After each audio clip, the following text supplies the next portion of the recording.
Здрасти, хора, вижте матча. Отбеляза първия гол. Втория беше автогол на Мартин Вайент. Охо, тук се стигна до много неприятни сблъсъци.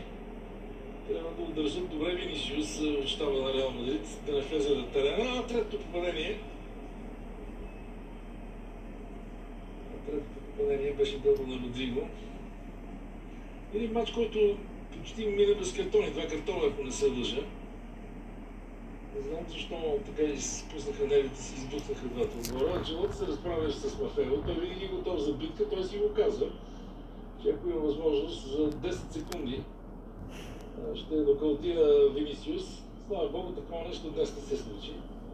А сега двата отбора леко по-успокоени ще влязат в тунела.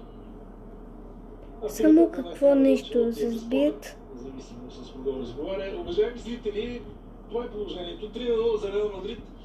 Позабавихме се малко с Килиан Мбапе кадри от стадион Кралев Полаг в Джеда.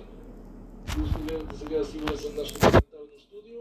Ще очакваме всички на 12-ти и финала за Суперкупата на Испания. Между отборите на Реал Мадрид и Барселона. От мен Борис Казаров. Приятна вечер.